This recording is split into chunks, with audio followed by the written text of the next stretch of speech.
Hello, Namaste everyone. I welcome you all to the 31st session of Gurubodha with Dr. M.B. Guraja sir. In the last class, there was a huge discussion on brahmacharya and sexual health, and also I thought that it would be a good idea to continue that same line of thought with one of the important substance or medicinal herb of Ayurveda, that is Shilajit. Guraja sir, can you please guide us through Shilajit? Shilajith is one of the most appreciated, highly used drug, but at the same time, it is one of the most controversial one because of its sourcing. We don't know exactly from where the sourcing exactly takes place, and there is a lot of disputes regarding its origin. Some accept it as a mineral, and some accept it as a herbal, and some as a combination of both, something like that. So Shilajit is one of the important understanding that people have observed that Asphaltum punjabinum, one of the plant which grows particularly in the high altitudes of Himalayas during the summer season, because of heat which the plant could not tolerate, makes the plant to exude some sort of liquids, and that liquid is fallen on the rocky surfaces of the mountains, and they become blackish over a period of time, and that is being collected in the next seasons by the vendors, claiming it as Shilajathu. This is what most accepted form of it. And of course, it is always naturally occurring, then a lot of impurities will be there, and we have got a lot of procedures to purify it, and there are methods of purifications. And Shilajatu is one of the important drug, but at the same time, it has its own controversies, its own purification methods, its own stoppages. Somewhere you need to. Otherwise, it may tend to, instead of giving a good result, it may turn out to be a bad on you. So many things are there. So it should be very careful while handling it. But this is one of the wonder drug when compared to others in the field of mineral origin. It is a very sophisticated drug, we can call it. It can be used in many conditions, for cholesterol management to some extent, to obesity management, to diabetic management, and degenerative urinary management, and of course for the sexual health and so many aspects. That's why Acharya Charaka has very clearly said it is used as a rasayana, one of the important drug we has mentioned. But present situation is in the market is not so good regarding its sourcing. We don't get repeatedly similar type of material, and of course the contamination is very high. Unwanted materials will be mixed to that, and in the name of Gomutra Shilajatu, they will keep some bland resinous material in Gomutra and make it smell like Gomutra, something like that. They all sort of vendor related marketing techniques, everything will be done. So, but we should be very careful in handling these, particularly Shilajits, while prescribing as well as using it, as it has a plus as well as minus. The plus is because of its qualities, and minus is because of its sourcing. Yes, sir. Thank you for that introduction there. And I have seen a lot of varieties of tests for Shilajatu to know whether it is pure or not. Can you please go through a few of that? And are there any trustable brands that we can blindly follow, or how to?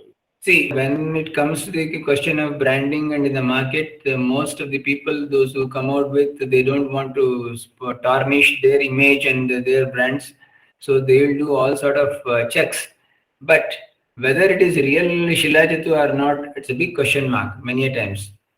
And when Shilajatu is kept over the burning coal, it should not produce fumes. But if it is in a carbon containing material from the herbal source, definitely it gives the fumes and the vapors. And of course, it tastes bitters and it's a hot. A hot can be only understood once it is taken in. It is not a typically physical hotness. And it tastes bitter. The bitterness can be brought in by adding something which is bitter, and boiling some material in bitter kashayas, and then making it some bitter things can be incorporated into that. Whereas Shilajit, if it is kept in water, should yield streaks. That is also can be managed, but typically when it is put on fire, it should burn totally. if that is the one, then we can accept it to some extent as a purest form of it.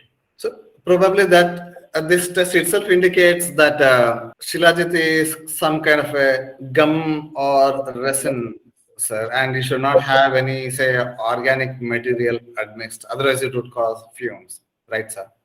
Yeah, it is a gum.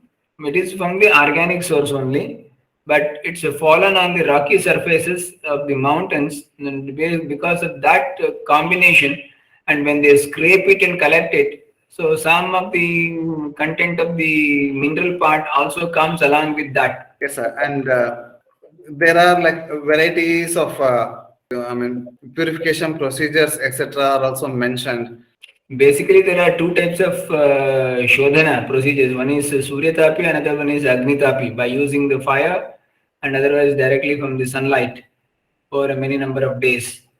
Yes, sir. And here it says dry Shilajatu powder is taken in a big iron vessel, added with hot water, stirred well. Next day, filtered to separate solid particles. The water solution is of Shilajit is collected and heated till it reaches boiling point.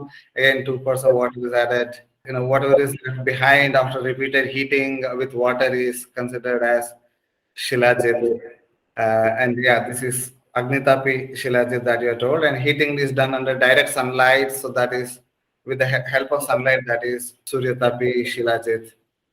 In the same procedure, in place of water, Trifla Kashaya, cow urine, cow milk, Bringaraja juice can also be used.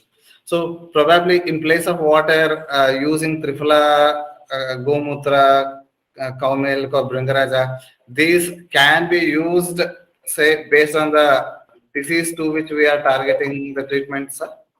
Definitely, when we are targeting something like prameha or the genitourinary area, then it is better is Trifla.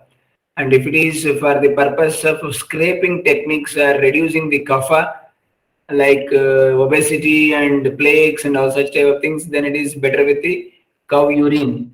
And whenever we were using it, we are planning to use it for the purpose of rasayana, then it is cow milk or bringaraja juice, which can be used for the purpose of rasayana. So when Shilajatu is being used through those type of solvents, accordingly, even their qualities are also imbibed into that and for the purpose of rasayana effect. So that's a main area, that is Sifalakwata. It is for the diabetes, UTI, and as well as obesity, and even for the sexual disorders or preferences. And for the purpose of removal of cysts or fibroids or tumors or even fat or anti-obesity in that portion, then we need to have a Tikshna quality material, that is cow urine is one of the important Tikshna dravya. So that is used, it's a penetrating one. And when we need something for the rasayana soothing one and having a sufficient qualities, then snigdha in nature, then cow milk and bringaraja rasa is used for that purposes. Yes, sir. And coming to its qualities, Master Charaka has explained it beautifully, saying that it is Anamla, Kashaya, etc. Can you please explain its qualities, sir? See, first of all, the sourcing is a very tricky thing, and we don't know exactly from which source they are collecting and how it is coming. Making it kashaya, anamla, or anything, it can be done by using a peculiar type of combinations for the purpose of shodhana. What we use, we can make it as a kashaya, anamla, and all those things. But variation in taste, depending upon the material collected from the different sources, will have. It may be sometimes even anamla, sometimes it may be even kashaya, pradhana plus amrata will be there. And of course, if it is amla, kashaya, and all these things, you end up in katurpaka. So no controversy over there. Nati ushna.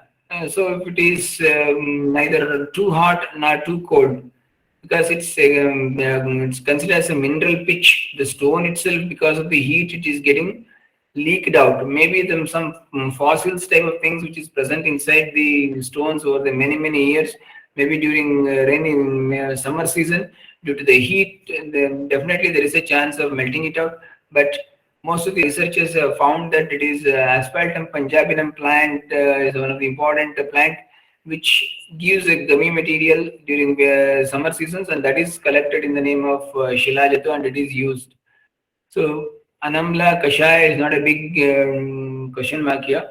It's okay. Anamla or Kashaya is the accepted varieties of taste. It should be. Thank you there, sir. And regarding this fulvic acid, some people consider it to be fulvic acid. Is that acceptable, sir?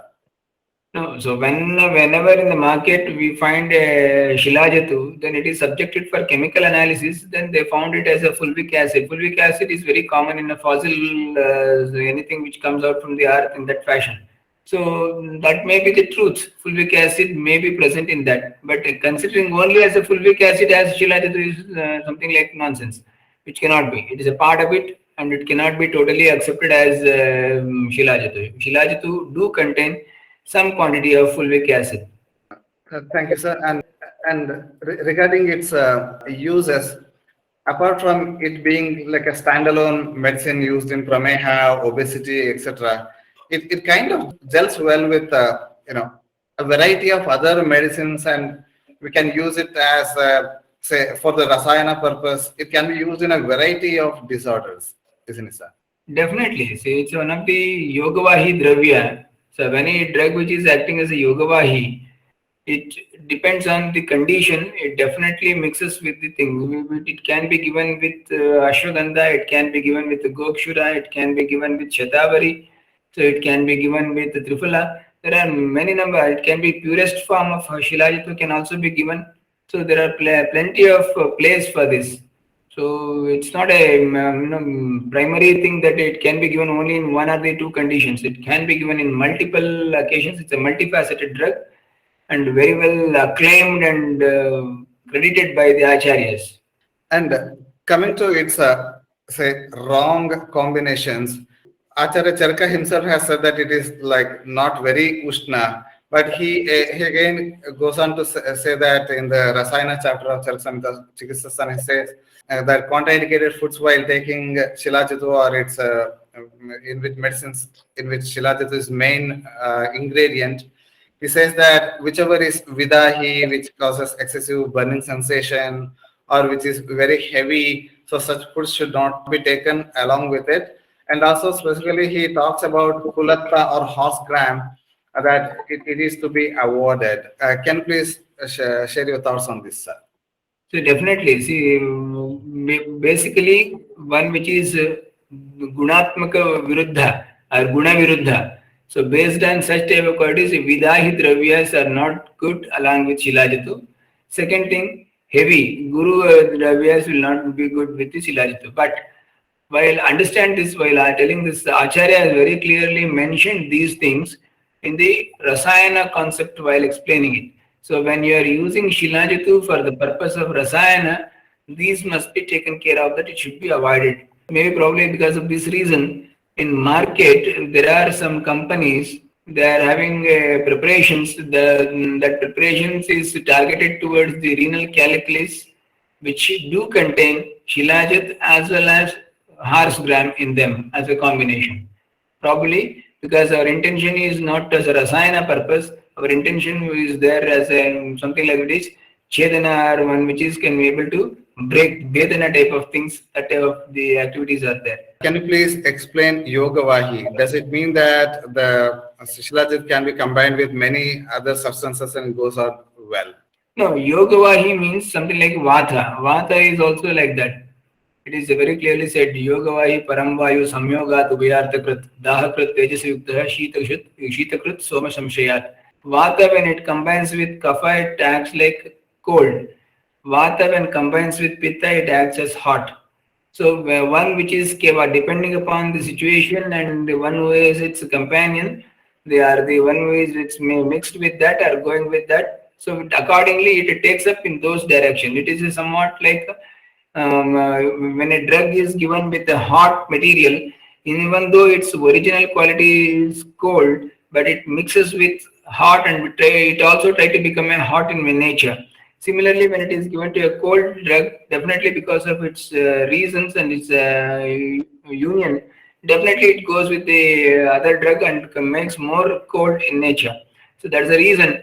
Similarly, that Shilajat is also like that, which can be either because it's anushna or anam, what we call it, it's not too hot or not too cold. Such type of material can gel with any other things. But there are certain queries and certain contraindications are there that we should keep it in mind while prescribing. And there is this golden universal question: which brands to trust with respect to Shilajit?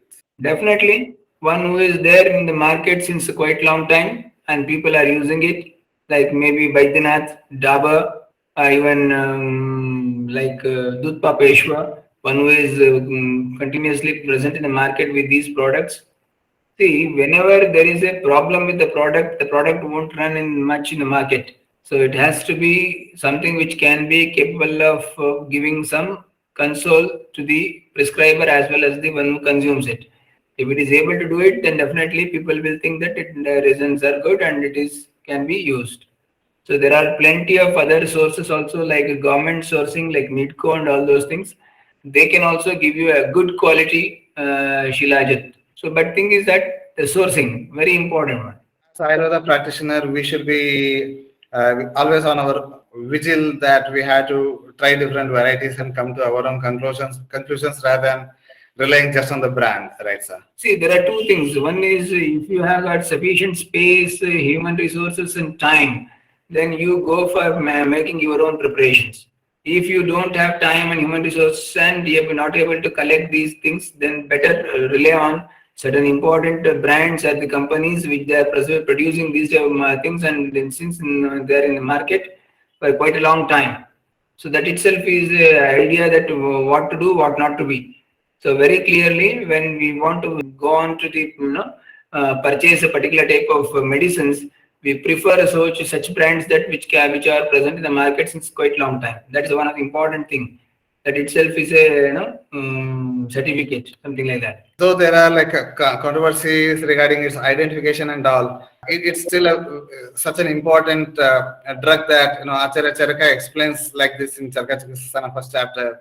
If administered with proper procedure, it produces, especially in Rasayana context, he says, it produces rejuvenating and aphrodisiac effects and cures a wide variety of diseases. If impregnated with suitable decoctions, it can alleviate all the three doshas. And he goes on to say there is no curable disease in the universe which is not effectively cured by Shilajit.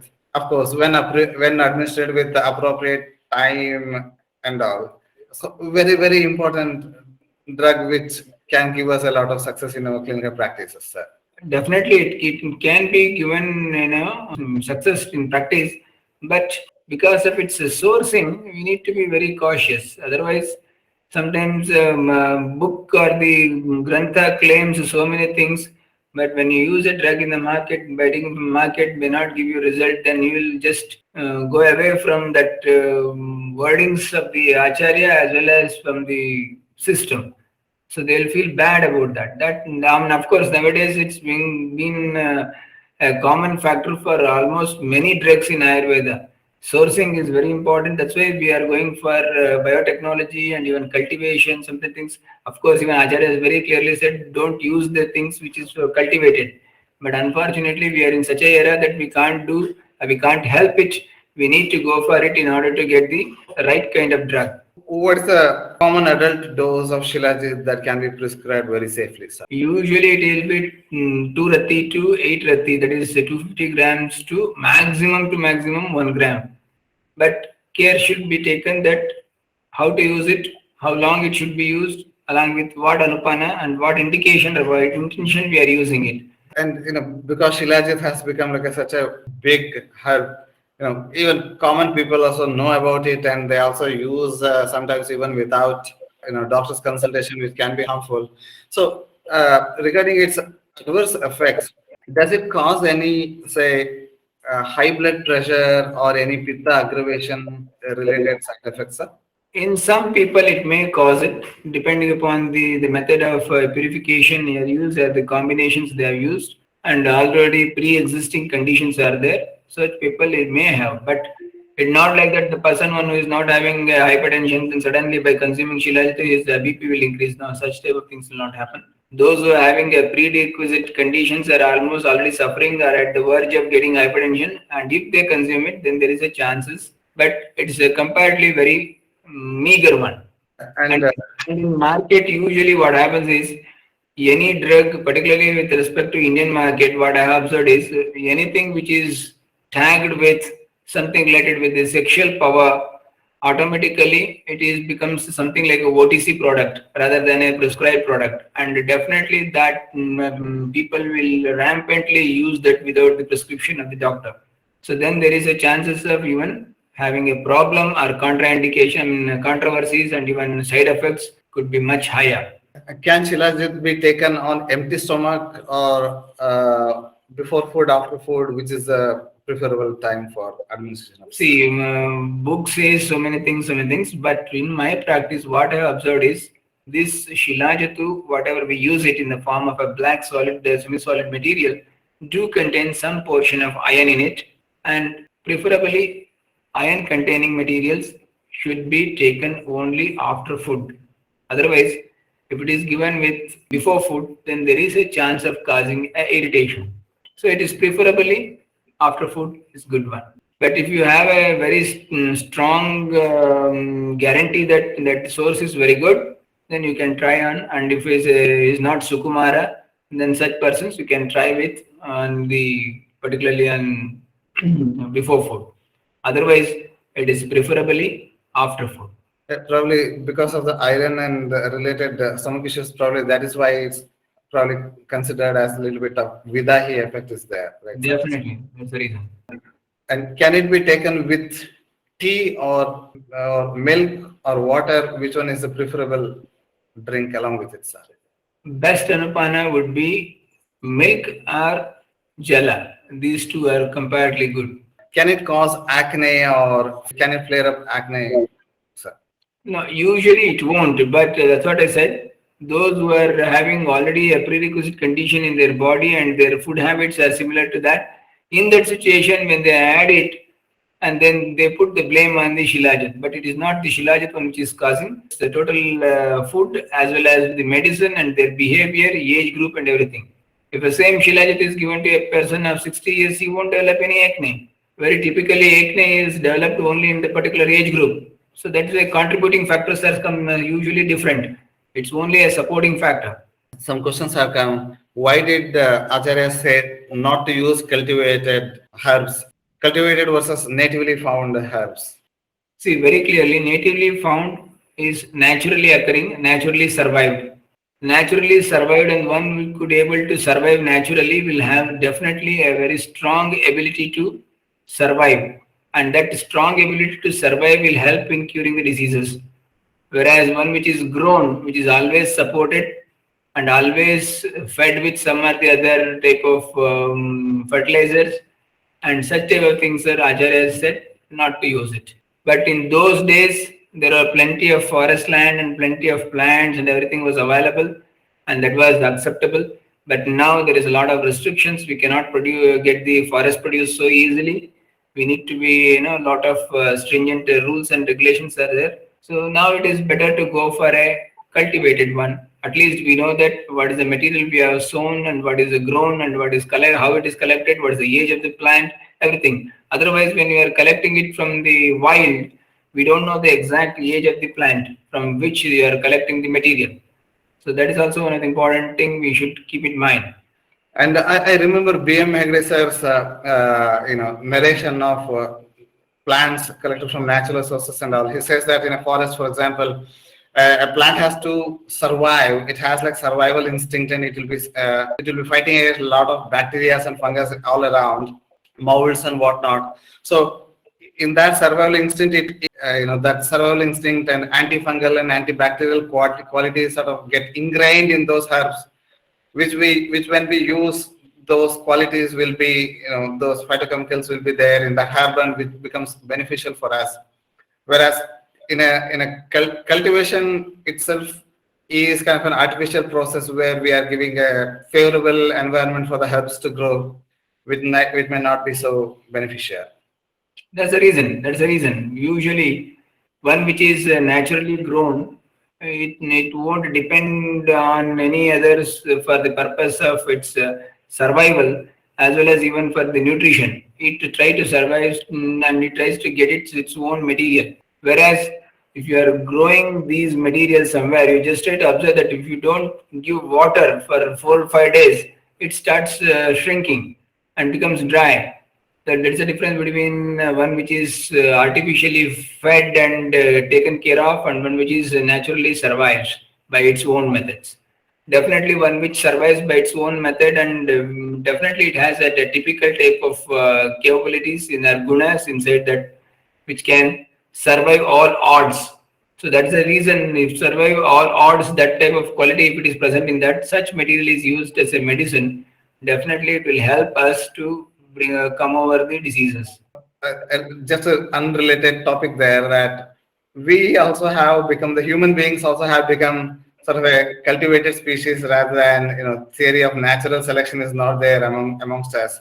The struggle for existence we have sort of lost, and we are like urbanized and living in our own cubicles. So probably we also have lost a little bit of that, fighting instinct, and we are not as sharp as our grandfathers and ancestors. That's the reason, same reason. Next generation will be even still further in a very bad shape because of these type of things.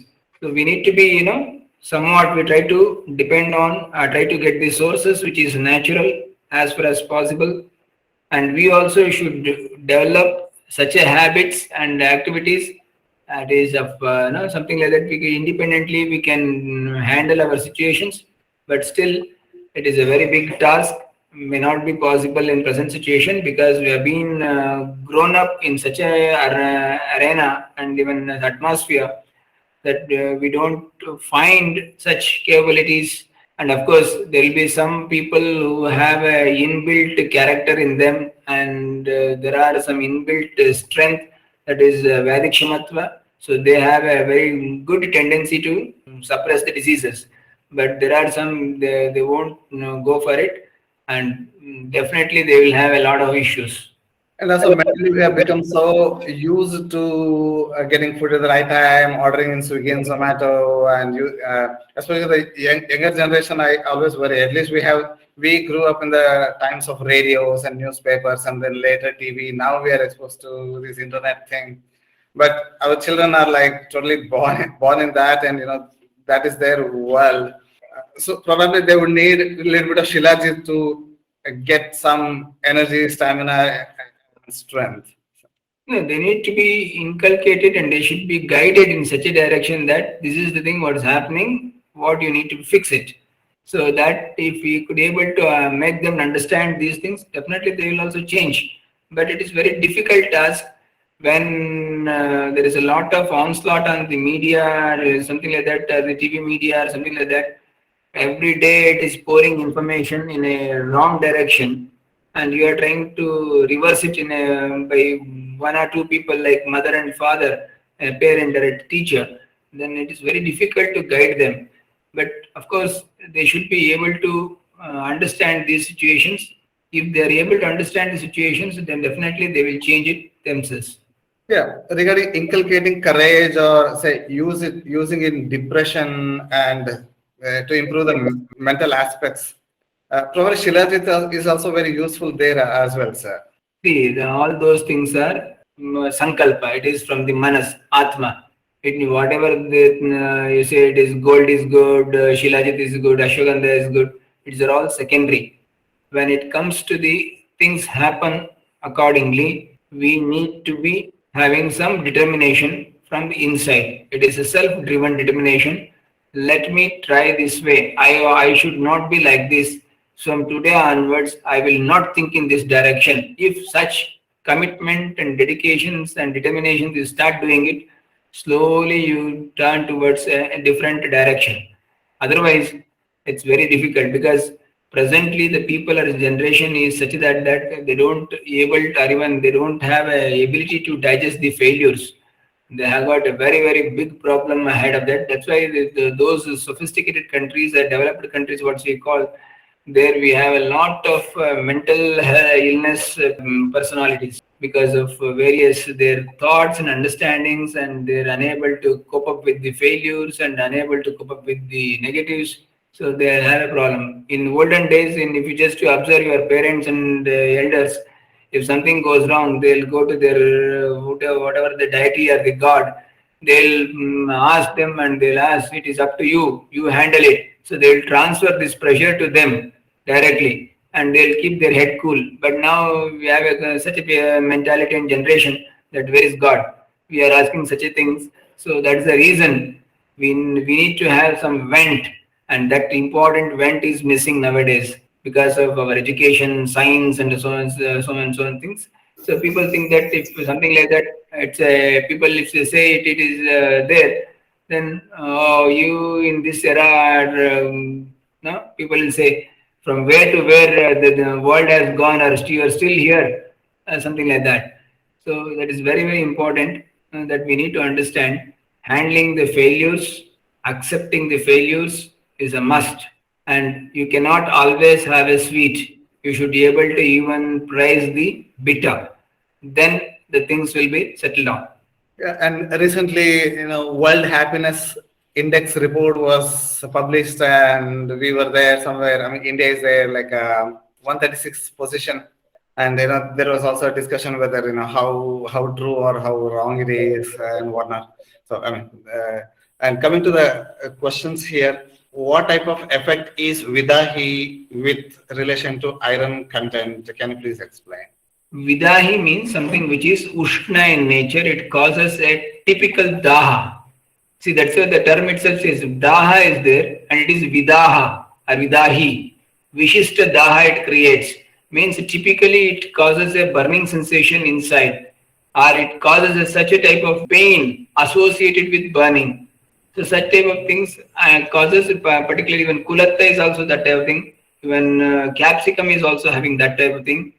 When Sarshapa is having that type of thing, that also depends on dose dependent. Not everything is a simple dose. Also, they cause this type of Vidahi. Vidahi things can be happen or be experienced. Sometimes depending upon the different type of drugs, different dosage forms and doses. So this Vidahi can be understood, felt. It is something like a typical burning or Ushnata. Regarding its iron content, in the modern medicine, it is said that iron should not be taken along with milk or other calcium supporting products as it hampers its absorption. Instead of it, it is recommended to take iron supplements with vitamin C to aid absorption. Is it true with the Ayurveda products? But Shilajit is okay with milk because it doesn't contain much of an iron content. Yes, it doesn't contain much of an iron, but there is some iron in that. But thing is that very clearly, see, our acharyas are so clever. They understood that in the presence of vitamin C, the absorption of iron increases. That's why we have got ayaskriti. Very typically mentioned.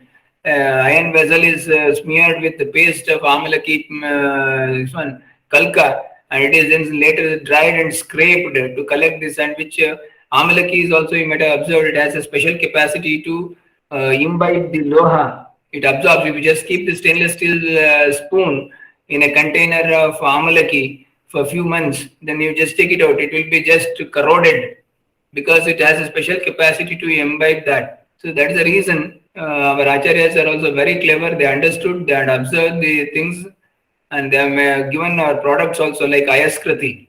That is the reason which is particularly with vitamin C rich products are given with thing, and that's why even in Punarnava Mandura. Saptamrita Loha is again. Loha. So many things are there everywhere. Loha, when it is there, it is always associated with Trifala or something like that, which is sour material.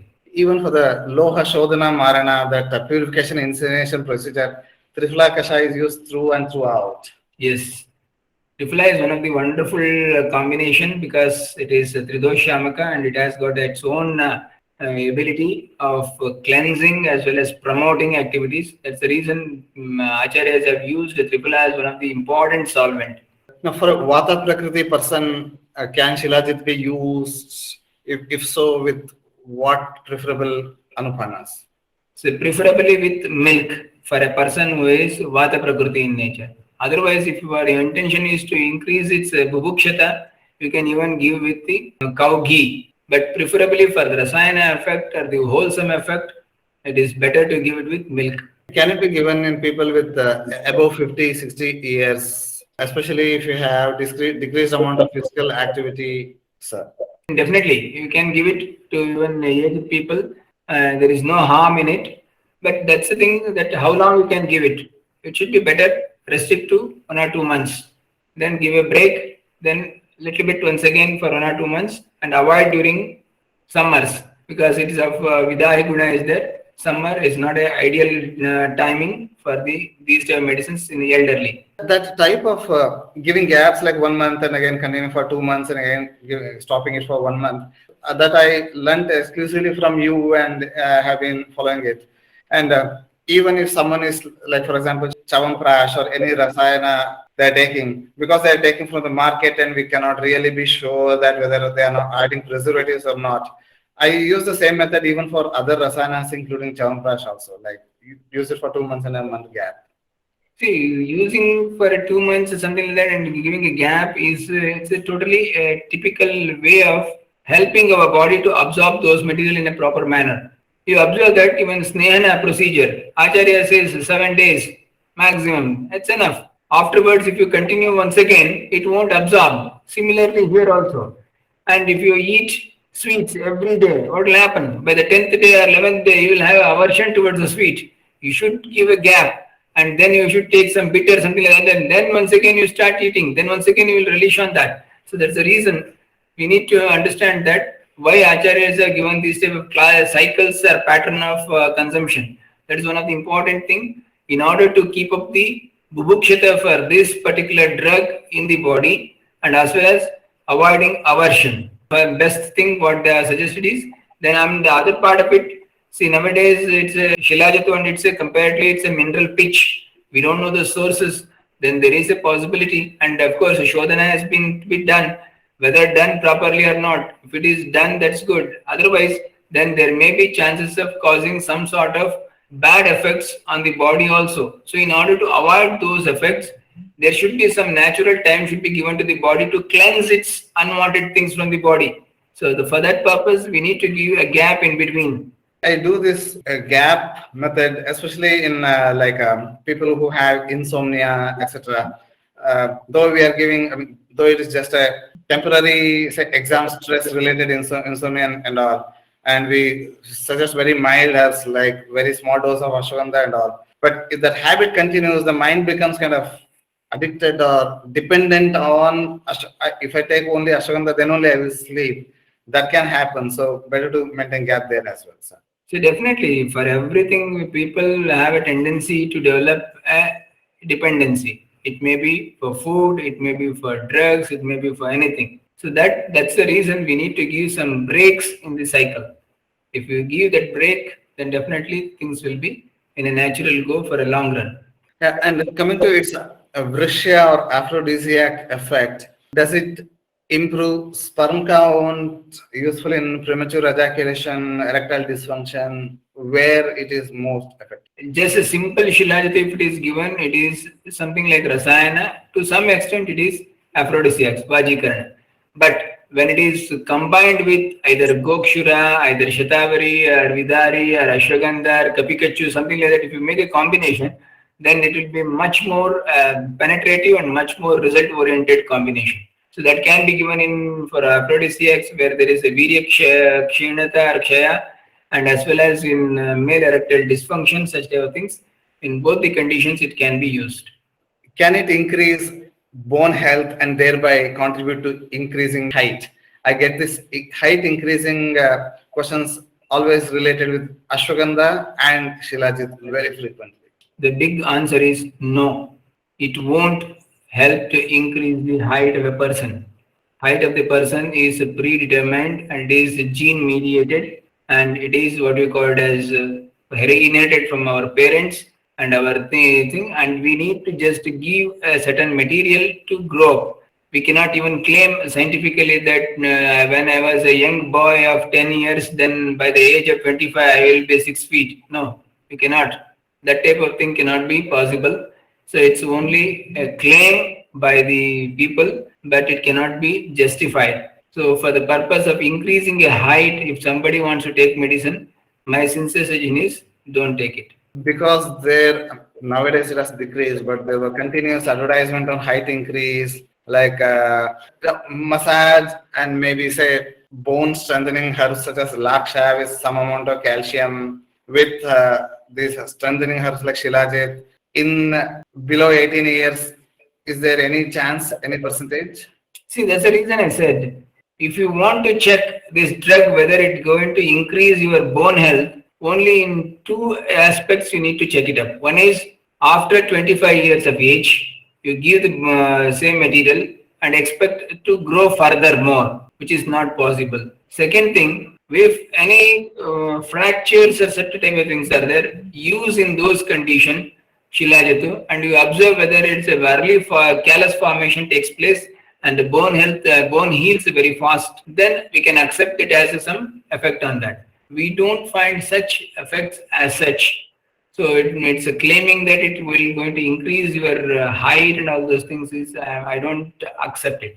To use it, whether we have to go with Panchakarma necessarily, or can it be given without even Panchakarma? See, just for the Rasayana purpose, if you are using, it is better to go with Panchakarma, then followed by you use the Shilajatu for the purpose of Rasayana. Otherwise, just for sake of diabetes or something like that, or a sexual disorder, something like that, you want to use Shilajatu, you can use it directly as a Shamana type of thing. The only reason is, if your intention is to go for the Shilajatu Rasayana, then better once you cleanse it with Panchakarma, detoxify yourself, and then go for the Shilajatu Rasayana. And there's a question regarding osteoporosis. Maybe with bone strengthening and anti-Sandivata herbs, Shilajit can be a very good inclusion. Sir. See, that's what I said. It is a Yogavahi Dravya. You can add it to anything which will very easily combine and help in that direction. But when we have got better drugs for maintaining the osteoporosis, why we want to, everywhere we want to go behind the Shilajit? It is not necessary. We have got all the calcium group of drugs, Sudha Vargaya Dravyas, Shankha, Pravada, Mukta Shukti, Katika, Laksha, and even Asti Shrunkala. There are plenty of drugs are there for that purpose, even Arjuna to some extent. So all these are helpful in bone formation, bone matrix formation. Then why we want to go behind a drug which is very rarely available and very costly comparatively? Coming to its effectiveness in obesity, Master Charaka has clearly mentioned this from Charaka Samhita Suttasana 21st chapter, Astav Ninditiya Adhyaya, in which heavy body vital obesity is also one of the not so desirable attributes of the body. While in the Suttasana itself, along with say Guruji mentioning about Musta, Trifla, etc., or even honey with Bilo Panchamula, etc., Shilajit is also explained. So very good herb to be used for obesity, sir. See, definitely, it's the Vidahi Dravya and Ushna Dravya. Our intention is to reduce the body bulk. Definitely, we use such a Shilajatu which is being subjected to Shodhana in cow urine. That's why it's Gomutra Shilajatu is very, very famous for these obesity things. Once I had an opportunity that one fellow came to me with saying that we use it in Gomutra Shilajatu, sir, you just check it up. It's a smell, it's like Gomutra. Pampering on that part. Then I said, you just keep anything in Gomutra, next day it smells like Gomutra. So don't claim all these things. Whatever you have done, it is a Gomutra, you just tell that, no problem. Gomutra Shilajatu, sir, it is Gomutra Shilajatu. We accept it. But don't say that it smells like Gomutra. Anything kept in the Gomutra can become a smell like Gomutra with that next day. So it's not a big issue. So, but we need to understand that what combinations and how we need to use and which indications we are intended to using it. So depend on those things, we need to make a combinations because it's one of the important Yogavahi Dravya. It very easily behaves with the group, any drug which is added. So probably for obesity, Trifala is kind of a universal. Trifala Kashaya, Trifala Chuna can be a very good combination for this. Trifala Kashaya can be combination, very good combination, but preferably such Shilajatu should be Shodhita in cow urine. Then the result will be much better.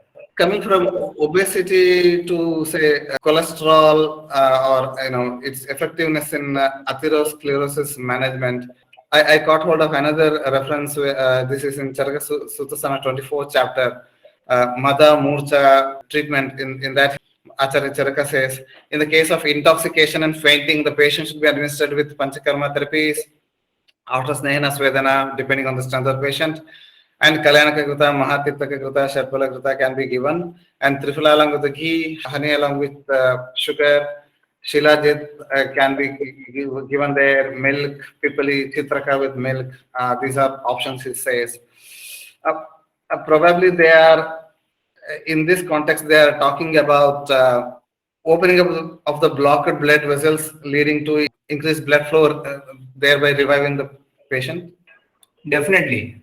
Because when any drug which is penetrative in nature, Vidahi, Sukshma and Rasayana, all Rasayana Dravyas are Sukshma in nature, they penetrate deep into the tissues. So that's the reason all those Pramati Dravyas, even Rasayana Dravyas, even corrosive things, all will have a tendency to penetrate very deep into the tissues. That's the reason which is used in the all blockages. Mada, Murcha and these conditions are also accepted in Ayurveda as a blocked way. So that needs to be opened up for the Vata to move in a proper direction. So that's the reason Shilajatu has found a place there. And I've seen many people using it in like wherever they're targeting atherosclerosis or hypercholesterolemia treatment, they include Shilajit in their combinations. Definitely, they can use it, but only with the simple plain Shilajit, the result may not be seen until unless you mix it with some plaque removal like Gugulus or even some Amla Rasadravyas, Bhavana with that, something like that. If you make that type of Shilajatu, then it will be very good and it will give result. And which touches the topic of aphrodisiac.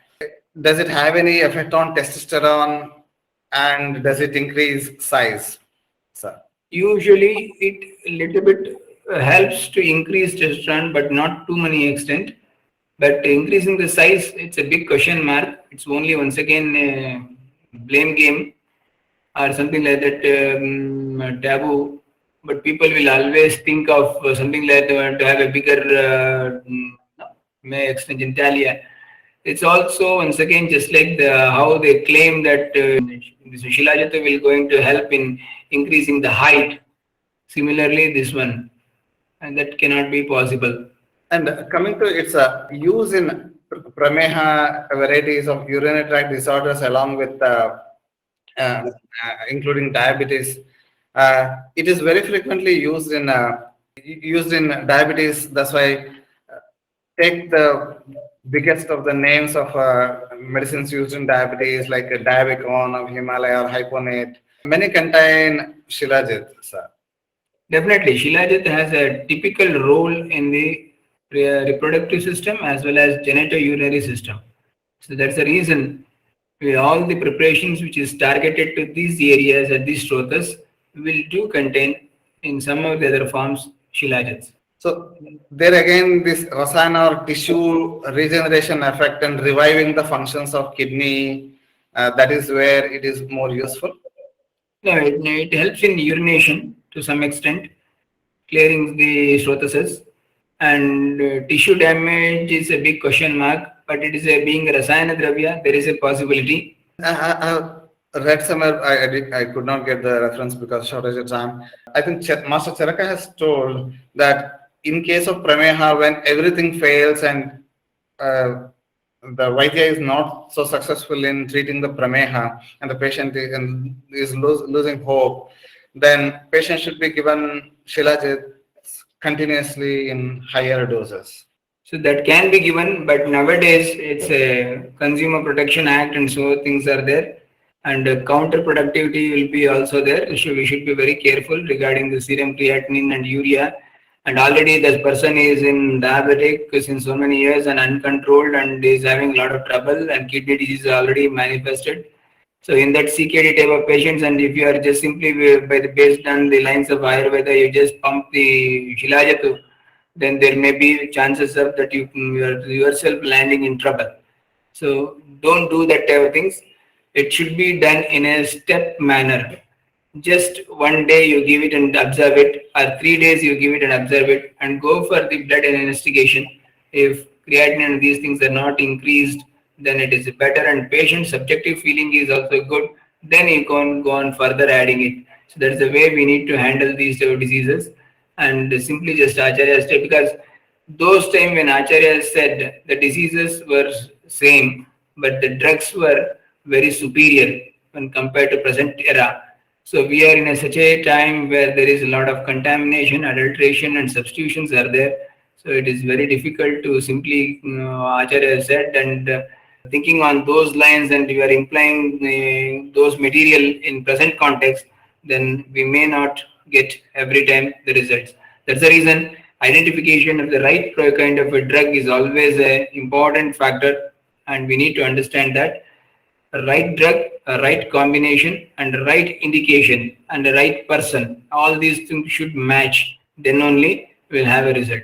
Coming to your experience with Shilajit, what are the important medicines that you regularly use on your patients, and also which diseases you remember Shilajit like right away? Usually, I use Shilajith in the form of Chandra Prabhavati. This is the most rampantly used drug by me.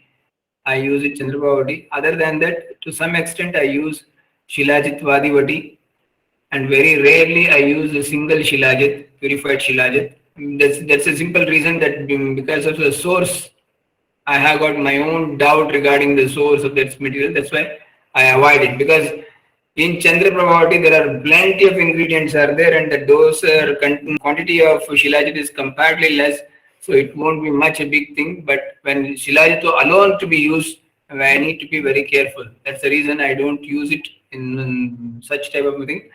And to some extent, Dabur Shilajit is also good. I have observed in some cases. Otherwise, largely I don't go for a alone drug of Shilajatu for many purposes. Can it be used in teenagers with delayed onset of puberty? See, we need to understand. See, many people will have problem. For example, if a person is deprived of calcium, you are pumping lot of calcium, but still body won't take it. And your intention is that whatever the calcium I am giving from outside will go and settle in the places where it is deprived. But it is not happening.